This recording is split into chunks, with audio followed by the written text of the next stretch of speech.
Hey guys, welcome to the Touchdown Table. I'm Ryan, that's Tyler, that's Jordan. In this video, we are going to continue our grading of the first round of the 2019 NFL Draft. This one is our second segment of that, picks 9 through 16. So without further ado, Tyler, give us your grade for the Bills selecting Ed Oliver at 9. So yeah, we're talking about Ed Oliver at 9 first, the guy behind me. This is a huge steal for the Bills. I talked about it. So this is an easy one for me. I'm giving this an A+ for the Bills. The fact that they got him in this position is absolutely absurd. It's great for them. There was really no one else I could see them picking beside Ed Oliver. Great job for the Bills. All right, I am not quite as high on this pick. I'm not against it, but I'm going to give this a B+ because I really don't think the Bills. I don't think the Bills really needed defense. I don't think this was really much a need for them because I actually think the Bills have kind of quietly had a decent defense through these past few years, but I just think it's kind of gone unnoticed because they're so overshadowed in that division by the Patriots. But you know what? Not a bad pick. I could definitely see the argument for it. But really, I really think Jonah Williams is a guy that they should have taken with this pick just because you got to protect your rookie quarterback, and he was a great offensive lineman, really impressed me on tape, and he was available at 9. But again, not a bad pick. I could see the argument for it. I think he'll do some nice things there and help their pass rush. So not a bad pick, but just not exactly what I would have done. In terms of best player available, I would say it's Ed Oliver by far. Nothing against Jonah Williams. I do think he's the best offensive lineman out of the draft too. Mm-hmm. But yeah. But do you agree with me that they have kind of sort of quietly had a decent defense for some time now? No, they had one of the best defenses in the league last year. Yeah. Very quietly, yes. Yeah, but by no means a bad pick at all. I think it's a good pick. So Jordan, what do you think? Well, I'm kind of in the middle of both of them. I'm going to give it an A. Now, I'm giving it an A because I am really high on this pick. I'm high on Ed Oliver as well. I think that was the best person available at that point, and they do need that position. They need to strengthen up their defense a little bit more, especially on the defensive line. But, of course, Jonah Williams was available, but I cannot blame the Bills whatsoever for making this pick. This is the exact pick that I would have made if Ed Oliver was available. I think a lot of picks, especially with someone of Ed Oliver's caliber and how good of a player he is, if he's available for you, if you pass him, that's something you might regret. Well, you can get a offensive lineman later in the draft.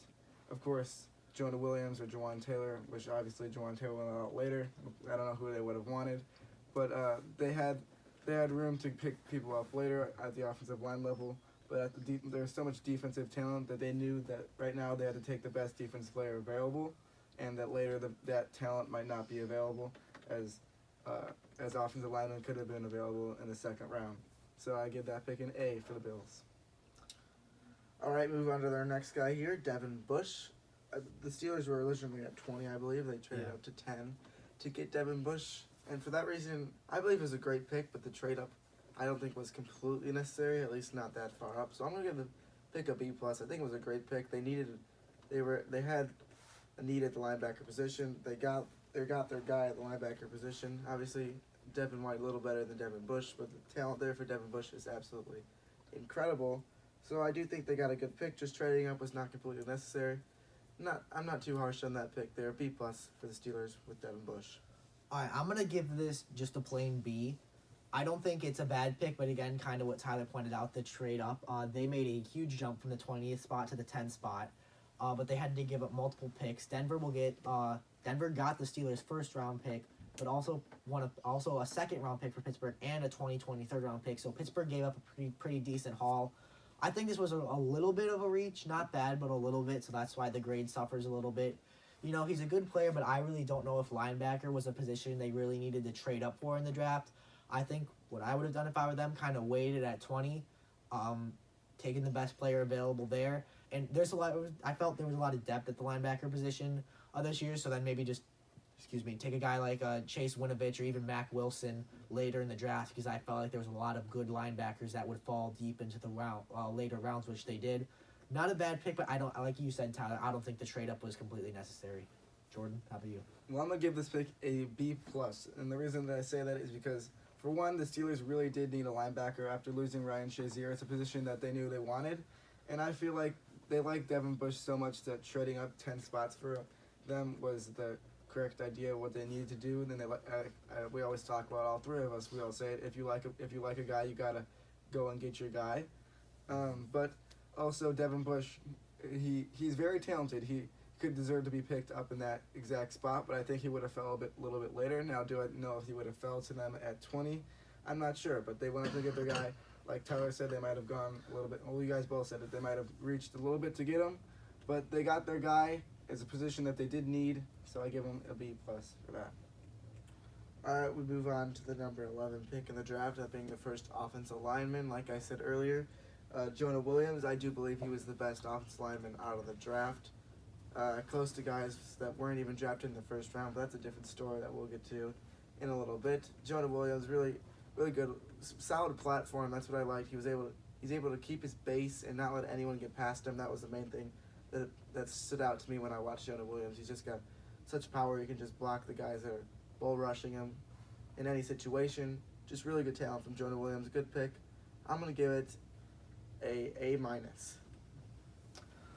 All right.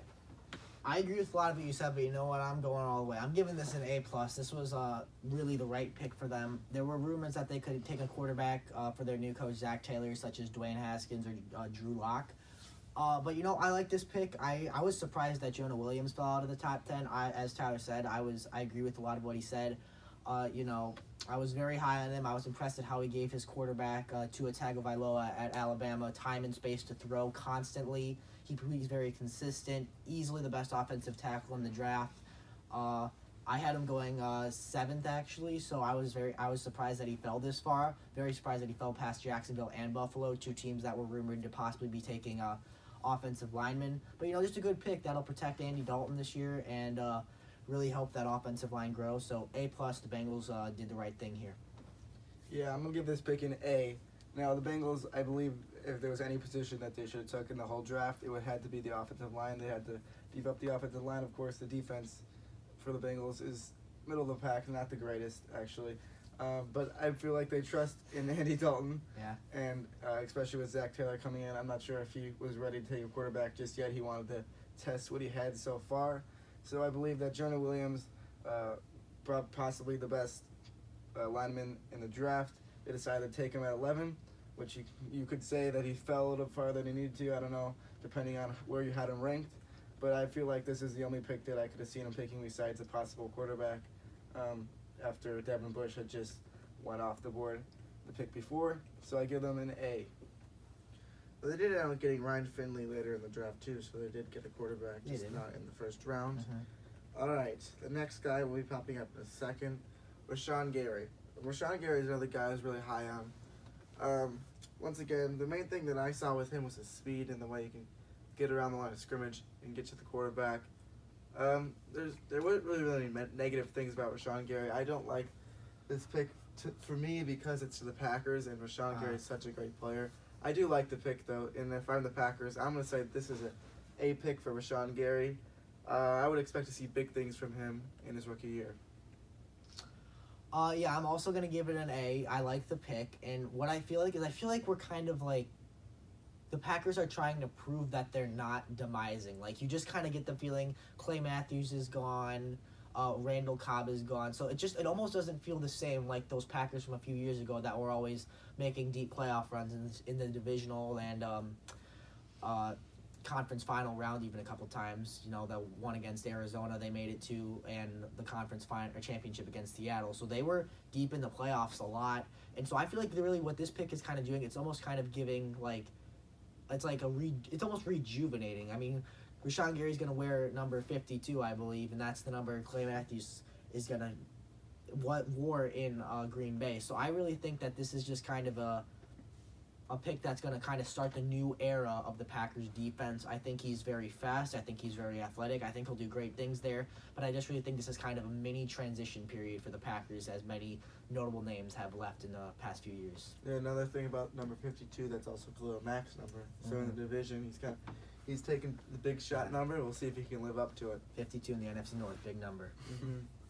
Well, I also agree with them. This is a pretty good pick. I'm going to give this pick an A. Now, of course, the Packers, there were a lot of positions on the Packers that you thought, okay, maybe they could take this position. Of course, tight end was one of those. They picked the safety later. They could have picked a linebacker. They really could have gone in a lot of places, and I believe that they took the best player on the board for them, which was that they needed Rashawn Gary. Like Tyler, I was very high on him as well. I thought he was going to go earlier. I actually thought he fell a little bit farther than he should have, although there were talks and rumors before the draft that he was going to fall, which were true. But I believe the Packers made a correct decision in taking him at this point. I feel like there was really no other great option besides Rashawn Gary that they took, so I'm going to give them an A. All right, the next guy up, Christian Wilkins. So there's a couple other guys that I could have seen the Dolphins taking at this position, but I think Christian Wilkins was a great pick. It probably would have been the guy I would have taken at the position. They had Brian Burns, Dexter Lawrence. Those guys were still out there. So I'm not going to say A+, but it's a solid pick for the Dolphins. Very good player coming out of Clemson. A lot from Christian Wilkins. I would expect to see it right away. He'll make a big-time impact on that Dolphins defense, which needs a big-time impact because it's not the best defense in the league. They need to help out the offense too, which is now expected to be very good. But I think Christian Wilkins could be like a standout on that Dolphins team. So we'll see. I'm giving that pick an A. All right, I'm going to give it an A as well. You know, I really think that this was a very big pick that really signify the direction of the Dolphins because, you know, at this point, remember, Josh Rosen was still a Cardinal when this pick was made. So it was really big to just kind of see, would they take a quarterback? Because there were rumors that they would go get Rosen. There were rumors that they were tanking for Tua next year. And then there were rumors that they would take a quarterback here. They ended up not taking a quarterback here until Christian Wilkins. So that kind of shows you that they're going to do one of those two things, trade for Rosen or get a quarterback later. They passed on Dwayne Haskins and Drew Lock, which, you know, they got Josh Rosen, so that's okay. This is a good defensive player, came from that national championship Clemson defensive line, which was the best in college football, in my opinion. 3 of those guys went in the first round. Great player, and, you know, like you said, Tyler, the Dolphins just need talent on defense, and they got a lot in Christian Wilkins. Yeah. I mean, you guys covered a lot of it. I'm going to give this pick an A. Christian Wilkins, of course, they could have gone other positions like you both said, but I believe that Christian Wilkins was possibly one of the best players on the board at that point. In the early drafts, he was in the top 10 of players going. I remember my first draft, which was a while before the draft, or not a while, it was a decent time before the draft. I had him going decently early, and obviously he fell a little bit farther, but I think the Dolphins liked him before the draft, and once he fell to them, they knew that they were going to have to take Christian Wilkins. He's a good player, so I give the Dolphins an A for that pick. All right, next guy up, Chris Lindstrom. Now this is a debatable one here. This is It's Ryan's. exciting to talk about this. Biggest Ryan's reach. Biggest reach, yes. Yeah, in our previous video. So here we go. Let's start talking about Chris Lindstrom here. For me, I didn't even think Chris Lindstrom was a top 5 offensive lineman. I thought he was a solid offensive lineman, but not top 5. I made a top 5 for each position. I could show that to you maybe another time. I have it before the draft. But he wasn't even on there for offensive linemen. There were guys like Jawan Taylor, Jonah Williams. I think even Greg Little was up above Chris Lindstrom, and those guys almost all of them fell behind Chris Lindstrom. Now I understand the need and the interior offensive line for the Falcons, but I think this was a reach for Chris Lindstrom. They could have gotten a better offensive lineman. I'm going to give this pick a C+. All right, you know, I think we have a lot of similar feelings, but I think I'm just a little bit meaner, I guess. I'm going to give this pick a D, you know. Look, I'm fine with them taking the offensive line position, but this is a guy that I really think would been there probably in the second round when they picked, truthfully. Mm-hmm. You know, like, the only offensive lineman gone at this point was Jonah Williams. And, like you said, Ty, like Jawan Taylor, Andre Dillard, who else was there? Cody Ford. Like, I just think there were too many offensive linemen available for this reach to be necessary. Which, look, I get it. Sometimes you have to reach. If guys of a certain position go really fast, sometimes you have to reach. And it's not ideal, but you have to do it to fill your needs. They didn't have to reach here. They took a guy that was projected to go in later round, probably the second round by most. And, you know, I get it, you need an offensive lineman, but this is a guy that I just didn't think he was this high. I think it's a reach, you know, and I think Chris Lindstrom is a guy that's going to have a lot of pressure on him in camp and when the season starts to approve, because I'm sure a lot of Falcons fans and guys around the NFL are thinking, like, wow, like, I didn't really see that coming. So this is a guy with a lot to prove, and I have my doubts, but hopefully he can prove me wrong. Mm-hmm. Well, I'm with Ryan a little bit. Of course, I'm a little higher than him. This is his reach of the whole draft. I'm going to give this pick a C-. Now, to be honest, I had never heard of Chris Lindstrom before his name was called on that draft night. which doesn't mean much because I didn't hear a lot of people at some points. But I think they did reach for him. There were better players available, obviously, at that point, or at least better players available to our eyes. The Falcons, I don't know what they're going to do with their team. Tyler talked about it in a different video. He said how it could have been going for the specific tackle position, but they also could have replaced. So I feel like there was just too many variables in that situation, and they had a lot easier of options. They could have even went defense. No, like Ryan said, I'm okay with them going offensive line. They do need a better offensive line. But I feel like there were better players available to take at that spot. So I'll give them a C minus. All right, pick number 15 is for the Redskins, and it's Dwayne Haskins. We know what Ryan thinks about Dwayne Haskins if you watched another video on our steals and reaches. They're right next to each Ryan other. thought he was a steal of the draft, yep. And I would say it's pretty close to that, too. I think Dwayne Haskins did not deserve to go 15 overall. He should have been in the top 10. Daniel Jones was taken before him. Obviously, I don't think that was worthy of happening. I think that Dwayne Haskins has such a strong arm. He's so comfortable in the pocket. You don't see that. He's kind of a Tom Brady-like passer. And we haven't seen that in a while, especially with all these quarterbacks that are now they're being able to get out of the pocket and throw on the run like you see with Kyler Murray. You see these new athletic guys. But I think Dwayne Haskins went under the radar because we've seen all these new athletic guys. He's not one of them, but he's still going to be a great quarterback. For that reason, I'm going to give an A for the Dwayne Haskins pick. Absolutely great job by the Redskins, even if they weren't their first guy on their big board, which I believe he was. But we'll see. Great pick by the Redskins. All right, well, just in case you guys aren't tired about me, hearing me talk about Dwayne Haskins, guess what? I've got more. I love this pick, A+. We're going to start with that. Absolutely the right pick. This is a guy, the best quarterback in the draft, fell almost halfway through the first round. Why did that happen? I don't know. So many teams that were rumored to take a quarterback passed on him. 2 quarterbacks that were below him in my rankings, taken well above him. This is a guy in the previous videos I talked about how I loved his arm strength and accuracy. He can make any throw you need him to make. I think he's very NFL ready. And I love the way he moves in the pocket. Look, as Tyler said, he's not the most mobile quarterback like, say, Kyler Murray. But just the way he's just durable. He's that good 6'3", about 215 pounds maybe, 215 pounds maybe. He's got that good size, able to be sturdy in the pocket and make the throws you need him to make. And I just think this is a great fit. And truthfully, I think if the Redskins picked at, say, 5, I think he still might have been their pick there, honestly, because they needed a quarterback position, and I think he was the guy they had their eye on all along. Yeah, just a quick plug before I give mine. I'd just like to say, go follow our Instagram at the Touchdown Table. We have Ryan. There was a recent video posted on there about Ryan how much he likes Dwayne Haskins. So just for more information, give us a follow, and we'd really appreciate that. But now let's get that off to the side. Yeah. Let's give my opinion on Dwayne Haskins. My opinion on Dwayne Haskins is very high, like Ryan. I'm gonna give this pick an A+. Now, like all the 2 men sitting next to me, I believe that he should have been picked a lot earlier in the draft. I think that I'm okay with him falling that far since we kind of knew Kyler Murray was gonna go to the Cardinals. I mean, it would have made sense if the Giants took a defensive player and he fell, and let's say the Dolphins decided not to pick him. That would make sense. But I feel like he did fall a lot. He's a lot more skillful than the 15 position, in my opinion. They've covered a lot of things about Dwayne Haskins, but I feel like the Redskins got a very good steal at this position, and I would do nothing but make the same pick if I were the Redskins. Of course, they could use other positions, but if I'm the Redskins, I don't trust Case Keenum and Colt McCoy to run my season. I want to give my fans and give the team the best shot. Now, I'm not saying Colt McCoy and Case Keenum are the worst quarterbacks in the world. Of course, we know what Case Keenum did. But I feel like Dwayne Haskins is a better bet than the 2 others. So I think that is a great pick. All right, pick number 16 now, Brian Burns. This was a solid pick, in my opinion, coming out of Florida State, defensive end. A very, very good film, very, very interesting things from Brian Burns all around. He's got a bunch of talents.